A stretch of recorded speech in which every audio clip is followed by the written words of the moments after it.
말라기 2장 10절로 17절까지의 말씀, 우리 다 같이 한 목소리로 합독하겠습니다. 우리는 한 아버지를 가지지 아니하였느냐? 한 하나님께서 지으신 바가 아니냐? 어찌하여 우리 각 사람이 자기 형제에게 거짓을 행하여 우리 조상들의 언약을 욕되게 하느냐? 유다는 거짓을 행하였고 이스라엘과 예루살렘 중에서는 가증한 일을 행하였으며, 유다는 여호와께서 사랑하시는 그 성결을 욕되게 하여 이방신의 딸과 결혼하였으니, 이 일을 행하는 사람에게 속한 자는 깨는 자나 응답하는 자는 물론이요 만군의 여호와께 제사를 드리는 자도 여호와께서 야곱의 장막 가운데에서 끊어 버리시리라. 너희가 이런 일도 행하나니 곧 눈물과 울음과 탄식으로 여호와의 제단을 가리게 하는도다. 그러므로 여호와께서 다시는 너희의 봉헌물을 돌아보지도 아니하시며 그것을 너희 손에서 기꺼이 받지도 아니하시거늘 너희는 이르기를 어찌 됨이니까 하는도다. 이는 너와 내 어려서 맞이한 아내 사이에 여호와께서 증인이 되시기 때문이라. 그는 내 짝이요 너와 서약한 아내로 돼 내가 그에게 거짓을 행하였도다. 그에게는 영이 충만하였으나 오직 하나를 만들지 아니하셨느냐? 어찌하여 하나만 만드셨느냐? 이는 경건한 자손을 얻고자 하심이라. 그러므로 내 심령을 삼가 지켜 얼어서 맞이한 아내에게 거짓을 행하지 말지니라. 이스라엘의 하나님 여호와가 이르노니, 나는 이혼하는 것과 옷으로 확대를 가리는 자를 미워하노라. 만군의 여호와의 말이니라. 그러므로 너희 심령을 삼가 지켜 거짓을 행하지 말지니라. 너희가 말로 여호와를 괴롭게 하고도 이르기를 우리가 어떻게 여호와를 괴롭혀 드렸나이까 하는도다. 이는 너희가 말하기를 모든 악을 행하는 자는 여호와의 눈에 좋게 보이며 그에게 기쁨이 된다 하며, 또 말하기를 정의의 하나님이 어디 계시냐 함이니라. 아멘. 네, 우리가 말라기의 말씀을 지금 읽고 묵상하고 있습니다. 여러분, 말라기 말씀은 불신자에게 주시는 말씀이 아닙니다. 말라기의 말씀은 또 심지어 초신자들에게 주시는 말씀도 아니에요. 말라기의 말씀은 저나 여러분처럼 예수 오래 믿은 사람에게 주시는 말씀입니다. 예수 오래 믿고 성경이나 신앙이나 교회나 예배에 익숙한데, 그러려고 그런 건 아닌데 어느 날 문득 우리가 드리는 예배나 신앙이나 믿음 같은 것들이 우리 속에서 업신여김을 당하는 것입니다. 별거 아닌 것으로 여겨지는 거예요. 번거로운 일로 여겨지기 시작하죠. 왜 그렇습니까? 맨날 똑같으니까. 왜 그렇습니까? 못하겠으니까. 여러 가지 이유로도 못하겠든지 안 하고 싶은지, 그런 마음들이 있기 때문이죠. 예배를 드릴 때, 성경을 읽을 때, 기도할 때, 여러분, 이 자리에 있는 그 누구라도 여러분에 대해서 자신하지 마세요. 한국 교회가 왜 이렇게 좀 어렵냐라고 이야기할 때, 갈멜살 기도원의 원장이시는 그 조 목사님과 이야기를 나눌 기회가 몇 번 있었어요. 신대원의 강사로 처빙하고 또 개동교회 윤성철 목사님하고 그분이 되게 가까워서 교제할 시간들이 몇 번 있었죠. 그때 이제 전에도 말씀드린 것 같은데 그 목사님이 하셨던 이야기, 정말 기억에 남는 것 중에 하나가 뭐냐면 도전하기 위해서 하신 말씀이라 생각이 되어지는데 그분이 이렇게 말씀하시는 거예요. 자기는 한국교회 희망이 없는 것 같다. 사석에서 하시는 말씀이에요. 식사하면서 희망이 없는 것 같다. 왜 그렇게 생각하십니까? 누구보다도 성령운동, 거룩운동, 말씀운동, 기도운동 누구보다도 그렇게 열심히 하셨던 분이고 우리나라의 기도원들이 많이 약해지고 사람도 안 모여서 운영도 어려워지고 어렵다는 이때에 그래도 안양에 있는 갈멜산 기도원은 의자도 없이 마루에 앉아야 되지만 그래도 사람들이 막 몰려들고 막 그러고 있는데 왜 그렇게 또 생각을 하시냐라고 물었죠. 제가 그렇게 물으니까 그분 이렇게 대답하시는 거예요. 성도들이 너무 뻔뻔하대요. 이게 무슨 말일까요? 성도들이 너무 뻔뻔스럽다는 거예요. 그래서 한국에 희망 없는 것 같다. 이제 얼마 안 있으면 은퇴하셔야 될 그 기도원 운동하신 목사님께서 그 말씀을 하시는데 한국교회의 성도들이 너무 뻔뻔스럽기 때문에 안 될 것 같다 라고 하시는 말씀이 저 안에 콕 이게 박혀 있는 거죠. 그리고 저와 여러분에게 도전하고 싶어요. 이 남의 얘기입니까? 이게 남의 얘기일까요?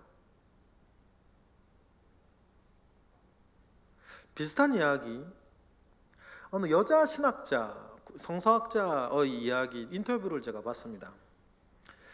그분도 동일한 말씀을 다르게 표현하세요. 한국 교회가 바닥을 짚고 일어나야 될 것인데 아직 바닥은 아닌 것 같다. 더 어쩌면 어려운 시절을 우리가 만나고 더 어려운 시절을 겪어야 될지도 모르겠다. 그렇게 말씀하시면서 그분은 이런 얘기를 해요. 왜 그렇습니까? 라고 물어보니까 그 인터뷰 기사에서 그 여자 신학자, 성서학자 분이 이렇게 말씀하시는 거예요. 그분 딱 표현이 그래요. 큰 따옴표. 너무 양심 없이 성경을 읽는데요. 똑같은 말이죠. 갈멜산 기도원의 조성근 목사님 말씀이나 그 성서학자분 목사님 말씀 똑같은 거예요. 너무 양심 없이 성경을 읽는다는 거예요. 너무 양심 없이 성경을 읽고 대한다 이야기를 하는 거죠. 그런 이야기를 듣고 그래 이게 남의 얘기가 아니로구나, 바로 우리들의 이야기구나, 나의 이야기구나 라고 생각할 그 즈음 말라기 묵상이 시작되었던 것입니다. 그리고는 하나님께서 말라기서를 통해서 주님 오시기 한 400년 전의 이스라엘 사람들에게 그리고 말라기서를 통해서 오늘 우리에게 동일한 말씀을 하시는 거죠. 말라기서 이렇게 시작을 합니다. 하나님께서 말라기를 통하여 주신 경고라. 하나님께서 말라기를 통해서 우리에게 주신 경고라. 그러면서 말라기는 시작을 하는데 경고 맞죠? 우리가 정신 차려야 되니까. 그런데 경고라고 쓰고 저는 사랑이라고 읽어지더라고요. 하나님께서 정신 차려야만 되는 저와 우리 모두를 위해서 하나님께서 말라기를 통해서 주시는 사랑이라. 망하면 안 되니까. 망하면 안 되니까. 하나님이 주신 약속의 언약 아래에서 망하면 안 되니까. 어제 말씀이죠? 그렇죠? 하나님이 주신 평강의 언약 아래에서 망하면 안 되는 거 아닙니까? 하나님이 주신 복의, 하나님이 주신 복 안에서 저주받으면 안 되는 거 아닙니까? 그러려면 여러분, 저나 여러분처럼 교회 오래 다니고 교회 생활 오래 하고 찬양하고 기도하고 말씀 듣고 이런 것들이 우리에게 그냥 딱 맞는 옷처럼 익숙한 사람들이 말라기서를 통해서 우리를 한번 되돌아보기에 너무너무나 좋은, 너무너무나 훌륭한 말씀이다 하는 것입니다. 먼저 말라기서의 말씀 우리가 좀 더 깊이 좀 들여다보려면 이 말라기서가 언제적 말라기 선지자가 활동하는 때가 언제일까를 좀 정확하게 집어내는 게 좀 중요해요.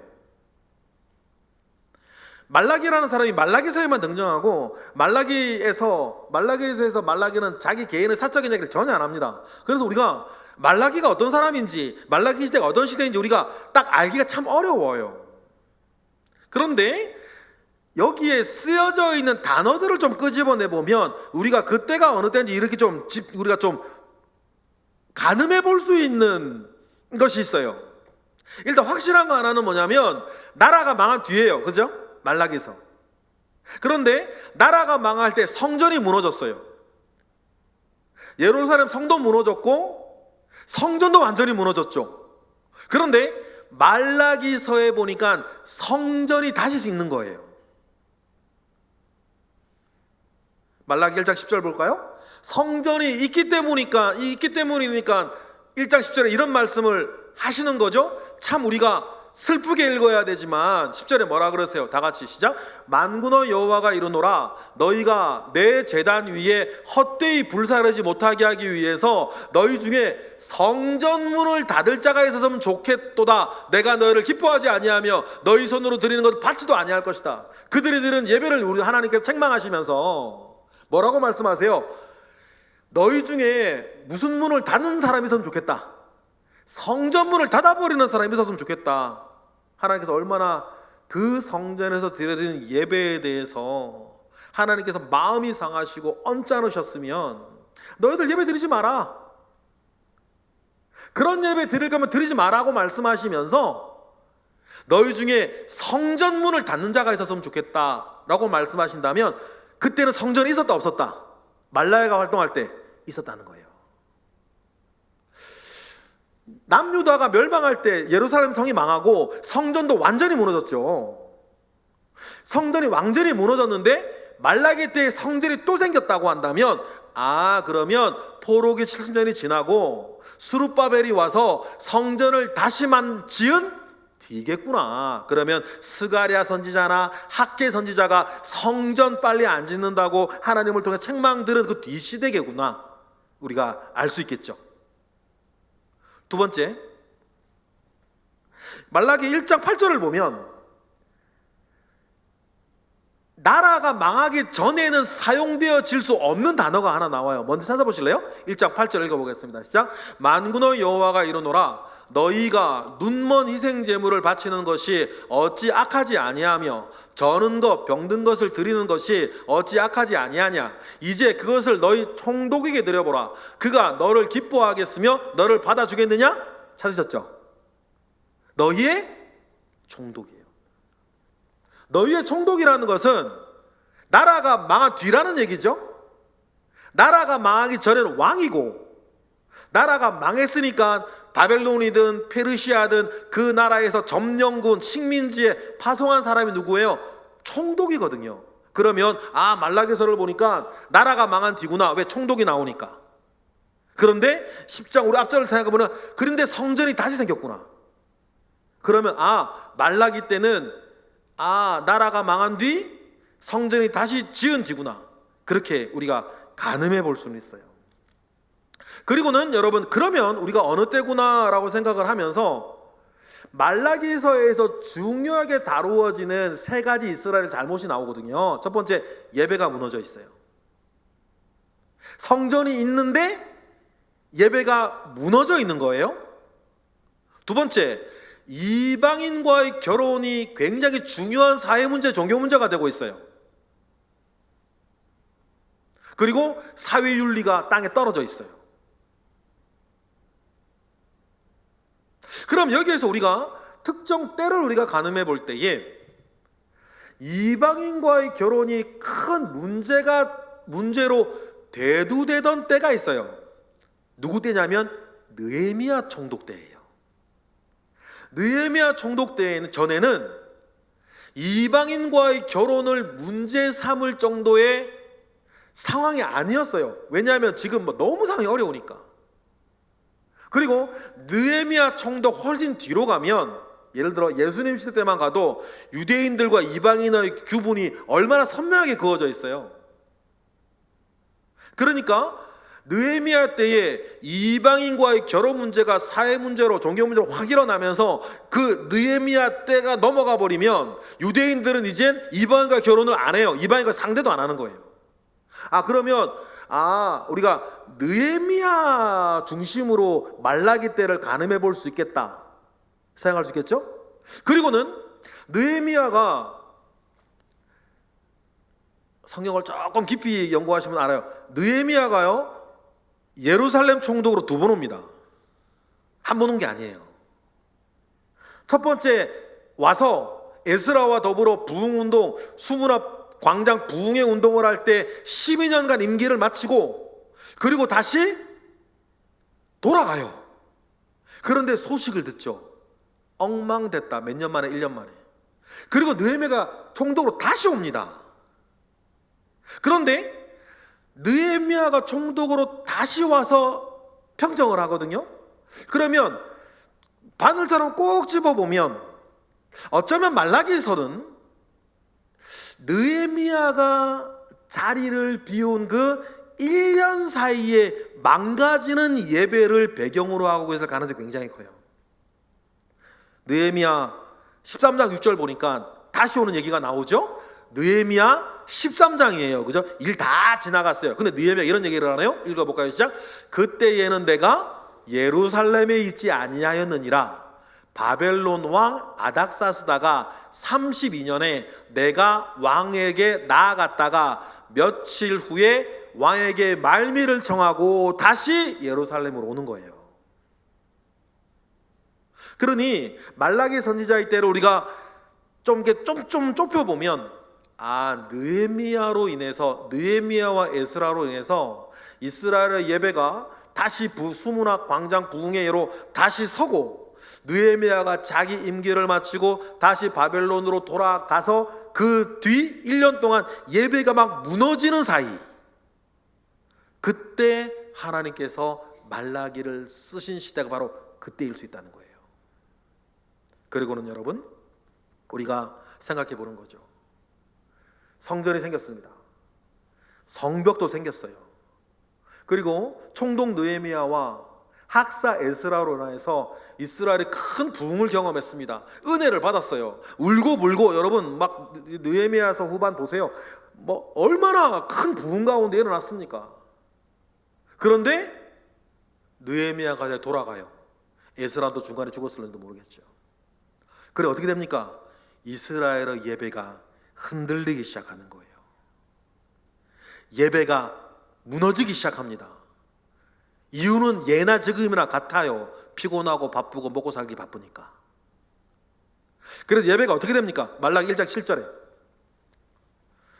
다 같이 시작. 너희가 더러운 떡을 나의 제단에 드리고도 말하기를 우리가 어떻게 주를 더럽게 하였나이까 하는도다. 이는 너희가 여호와의 식탁은 경멸히 여길 것이라 말하기 때문이라.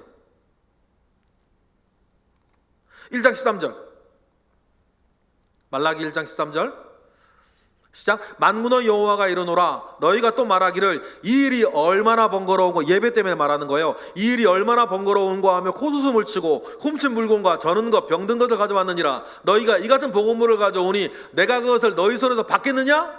이는 여호와의 말이니라. 예배 드릴 때 모든 행위들을 뭐라고 생각하는 거예요? 번거롭게 생각하는 거예요. 여러분, 어쩌면 우리에게도 이런 마음이 있을 때 있어요. 예배 드리는 걸 번거롭게 생각해요. 그러니까 빨리 마쳐야 되는 거 아닙니까? 예배 드리는 걸 번거롭게 생각하는 거예요. 여러분, 정말 하나님께서 우리 예배를 받으시는 줄 믿습니까? 우리 예배 가운데 하나님 임하셔서 우리 예배를 받으시는 게 맞습니까? 그런데요, 여러분 상상해 보세요. 우리가 누구 사람 만났습니다. 둘이 딱 얘기를 해요. 상대방이 여러분하고 얘기하고 앉았는데 자꾸만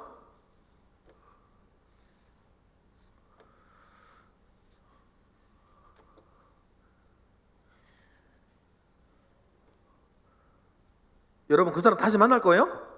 저는 그 사람 다시는 안 만나요.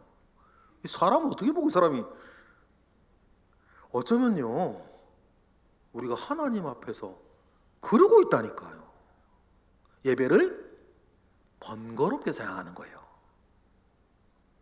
그러니 여러분, 이 예배를 다루는 그 말라기 시대 때의 방식이, 그때 이스라엘의 방식이 우리와 너무 어쩌면 비슷할 수도 있는 거예요. 성경을 양심 없이 읽는다는 말이 무슨 말 아시겠어요? 그런 내용들이 성경에 쭉 나오는데 읽으면서 아무렇지도 않아. 교훈과 책망과 막 그런 말들 쭉 나오는데, 뭐 예배의 말씀, 기도의 말씀, 사랑의 말씀, 실천 쭉 나오는데, 그런 읽으면서 내 마음에 아무렇지도 않아. 안 하고 있으면서도 뻔뻔스러워. 양심 없이 성경을 읽으니까 저는 그분들이 왜 그런 말씀을 하는지 알겠더라니까요. 말라기도 마찬가지예요. 말라기서에서도 오늘 우리가 본문에 보면 하나님께서 막 이렇게 이 말라기의 사람들이 하나아버지를 가진 그 사람들을 막 얘기하면서, 우리 오늘 보면 12절에 보면 하나님께서 이렇게 막 말씀을 하시는데, 막 예배가 무너지고 사회윤리가 무너지는 것 때문에 하나님 이렇게 12절에 이렇게 말씀하시죠. 읽어볼까요? 시작. 이 일을 행하는 사람에게 속한 자는 깨는 자나 응답하는 자는 물론이요, 만군의 여호와께 제사를 드리는 자도 여호와께서 야곱의 장막 가운데에서 끊어버리시겠다. 이방인과의 결혼을 가지고 얘기를 하시는 거예요. 이방인과 뻐젓하게 결혼하는 이 일들 가지고 예배 드리는 너희들한테 너희들의 예배를 끊어버리겠다라고 말을 하는데, 그래서 그 제단을 바라보는 여호와 하나님의 눈은 눈물로써 너희 안타깝게 생각하시죠. 우리 13절 읽어볼까요? 오늘 보면 13절 시작. 너희가 이런 일도 행하나니 곧 눈물과 울음과 탄식으로 여호와의 제단을 가리게 하는도다. 그러므로 여호와께서 다시는 너희의 봉헌물을 돌아보지도 아니하시며 그것을 너희 손에서 기꺼이 받지도 아니하신다고 말하고 있는데, 이스라엘 사람들은 뭐라고 말하는 거예요? 그런 하나님의 말씀 앞에 14절처럼 말한다는 거예요. 14절 읽어볼까요? 시작. 너희는 이르기를 어찌 됨이니이까 하는도다. 이는 너와 내가 어려서 맞이한 아내 사이에 여호와께 증인이 되기 때문이라. 그는 내 짝이요 너와 서약한 아내로 돼 내가 그에게 거짓을 행하였도다. 말씀 계속 떼어주세요. 하나님은 눈물로 점철된 원통함과 어려움과 눈물로 점철된 여러 그 예배의 재단 때문에 하나님은 가슴 아파하시고 받지 않겠다고 말하는데, 이스라엘은 뭐라고 말해요? 너희는 이기를 왜 그러십니까? 도대체 참 답답하시네. 이런 말 한다는 거예요. 17절도 마찬가지. 막 이렇게 하면서 17절에 뭐라 그럽니까? 다 같이 시작. 너희가 말로 여호와를 괴롭게 하고 또 이르기를 우리가 어떻게 여호와를 괴롭혀 드렸나이까 하는도다. 이는 너희가 말하기를 모든 악을 행하는 자는 여호와의 눈에 좋게 보이며 그에게 기쁨이 된다 하며, 또 말하기를 정의의 하나님이 어디 계시냐고 말하고 있으면서, 그것 때문에 하나님이 가슴 아파하시고 책망하시면 우리가 언제 그랬냐고 그렇게 말한다는 거예요. 그러면서 뻔뻔스럽게 말라기 1장 9절에 보니까 뭐는 받고 싶어요? 은혜는 받고 싶은 거예요. 말라기 1장 9절에 뭐라 그럽니까? 그런 예배를 드리고 있으면서 1장 9절 시작. 만군의 여호와가 이르노라 너희는 나 하나님께 은혜를 구하면서 우리를 불쌍히 여기서 하여보라. 너희가 이같이 행하였으니 내가 너희 중 하나인들 받겠느냐. 하나님 바보도 아니고. 그런 예배를 말라기 시대의 사람들은 뭐하고 있었다? 드리고 있었다는 거예요. 총독 느헤미야가 없던 1년 사이에 말이에요. 여러분, 그렇습니다. 이런 말씀들을 우리가 보면서 우리가 정말 깊이 생각하기를 원하는 것은, 나의 예배에, 나의 신앙생활에 진심이 담겨 있는가? 그리고 하나님께서 오늘 본문에서 말씀하시는 게 뭐냐면, 너희가 이렇게 예배가 이렇게 이 모습으로 무너지니 너희들의 사회윤리, 너희들의 가정윤리가 어떻게 무너졌는지 보라고 얘기하시면서 하신 말, 오늘 본문이에요. 뭐와 결혼이에요? 이방인의 여인과 결혼하는 문제인데, 이방인의 여인과 결혼하면서도 어떻게 해요? 어릴 적에 서약하고 결혼한 아내가 뭐 했다고? 늙었다고 버리면서까지 너희들이 이방인과 결혼해야겠냐는 거예요. 오늘 본문 14절이 그 말입니다. 11절에 이방인의 딸과 결혼한 얘기를 하면서 너희는 말한다는 14절 다시 한번 읽어볼까요? 시작. 너희는 이르기를 어찌됨이니까 하는도다. 이는 너와 내가 어려서 맞이한 아내 사이에 여호와께서 증인이 되시기 때문이라. 그는 내 짝이요 너와 서약한 아내로되 내가 그에게 거짓을 행하면서, 그를 어떻게 하고? 어려서 결혼한 그 여인을 버리면서 이방인의 여인과 결혼을 한다는 거다. 그런데요, 모세의 율법에 의하면 뭐만 써주면 율법은 지키는 거예요? 이혼 증서만 써주면 되니까. 예수님이 지적하신 그거 아닙니까? 이혼 증서 써주고 내줬고 이방 여인과 결혼하면 어쨌든 율법적으로는 아무 문제가 없어요. 그러나 주님의 도를 따는 건 아니죠. 그러니 여러분, 말라기 2장 9절에 주님 이렇게 말씀하시는 거예요. 참 재미있는 표현이 하나 나와요. 말라기 2장 9절에서 뭐라 그럽니까? 읽어볼게요. 시작. 너희가 내 길을 지키지 아니하고 율법을 행할 때에 사람에게 치우치게 하였으므로 나도 너희로 하여금 모든 백성 앞에서 멸시와 천대를 당하게 하였느니라 하시니라. 잠깐 말씀 띄워주세요. 참 재미있고 이상한 말씀이 있어요. 너희가 내 뭐는 지키지 아니하고 내 길은 지키지 아니하고, 이게 길이 우리로 따지면 도를 말하는 거예요. 믿음의 도, 신앙의 도, 진심 어린 신앙. 그 신앙의 도는 뭐하지 아니하고 지키지 아니하고 뭐를 행해요? 율법을 지켜 행하는 거예요. 그러면 이방인과의 결혼으로 봅시다. 결혼할 때 하나님 앞에서 서약하고 결혼합니다. 그런데 이혼할 때는 율법이 이렇게 되어 있습니다. 모세가 율법에는 이혼 증서를 써주고 이혼하면 된다. 근데 이혼 증서를 써주고 하는 그 말의 진짜 의미는 뭐냐면, 너에게 버림받아서 이혼 증서를 받은 그 여인은 자기의 여러 가지 부정이나 잘못으로 이혼한 게 아니니까 그 이혼 증서 들고 여인도 어떻게 하라는 거예요? 다음의 삶을 찾아나갈 수 배려해 주는 거예요.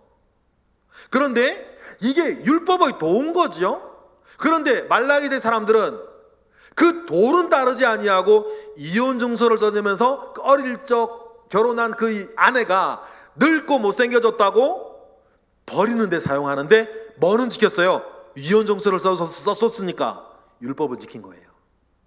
이런 요상한 교회 생활, 요상한 신앙생활, 여러분 어쩌면 저나 여러분이나 교회 오래 다니시는 분은 요 함정에 빠질 수 있어요. 하나님의 말씀은 지킬 수 있어요. 그런데 그 안에서 그 말씀을 통해서 하나님이 정말 우리 가운데 이루기를 원하시는 말씀의 도는 따르지 않는 거예요. 사소한 일, 아내들아 남편에게 이렇게 저렇게 하라. 아내들은 들어야지 그거를. 근데 남편이 그 말씀을 아내들에게 이용해 먹네. 남편들아 너희 아내들에게 이렇게 하라. 그러면 그 말씀 누가 들어야 돼요? 남편이 들어야죠. 그런데 아내가 그 말씀을 들고 이렇게 하라는데 당신이 그렇게 안 하냐고. 이게 뭐예요? 말씀은 지키는데 말씀의 도는 따르지 않는, 이런 것들이 여러분 우리 가운데 있을 수 있다. 여러분 오늘 말씀을 우리가 마무리하면서, 말라기 시대 때는 예배가 그랬습니다. 예배는 드렸어요. 그런데 예배 때 드리는 제물을 어떤 걸로 드린 거예요? 내일 죽을 놈들, 밭일 못하는 놈들, 병들어서 언제 죽을 줄 모르는 것들, 어차피 제물 때 불태워 죽는 거 뭐 이놈 갖다 드리자. 그런데 율법을 따라 소 드렸죠. 율법을 따라 양 드렸고 율법을 따라 염소 드렸는데 하나님의 말씀의 도는 그 안에 전혀 이루어지질 않아요. 여러분, 그렇게 예배가 무너지니까 삶이 무너지고, 삶이 무너진 그 증거 중에 하나가 조강지쳐 버려가면서 이방 여인과 결혼하는 거예요. 하나님께서 그걸 모르시겠습니까? 그러니 하나님께서 말라기를 통해서 다른 어떤 것보다 너희 가운데 뭐를 회복하라? 예배를 회복하라는 겁니다. 예배만 온전하게 회복하면 영혼이 잘됨 같이 범사에 잘되고 강건할 것을 우리가 아는 것처럼 다른 어떤 것보다 하나님 앞에 진실된 예배, 진실된 신앙생활 하나님께서 하라고 요구하시는 거 아닙니까? 그러면 여러분, 오늘과 같은 말씀 우리가 읽고 묵상하고 함께 나누어 들을 때에 하나님, 혹시 지금 나의 예배에 그 진심이 담겨져 있지 않았다면, 나의 모든 교회 생활에 진심이 담겨져 있지 않았다면, 나의 모든 사회생활에 하나님 앞에 진심이 담겨져 있지 않다면, 주님, 우리의 죄를 씻으시고 나의 예배를 새롭게 하시며 나의 삶에 주님의 도를 다시 이루어 주시옵소서. 여러분, 우리가 말라기 성경을 읽고 묵상할 때마다 여러분, 그 은혜가 우리 가운데 있어야 되지 않겠습니까? 말라기서가 너무 짧아요. 너무 짧아요. 좀 더 길었으면 좋겠다는 마음이 있는데 제가 성경을 어떻게 할 수는 없고, 그런데 분명히 이 짧은 말라기서 지나갈 때 말라기서를 통해서 나에게 회복되어야 할 것이 무엇인지를 보여주시는 성령의 은혜가 저를 포함해 우리 각자에게 있기를 주님의 이름으로 축복합니다. 그래서 하나님 앞에 온전하게 되어지고 하나님 앞에 온전하게 되어진 자의 열매가 우리의 삶에 영육간에 있기를 주님의 이름으로 축복합니다.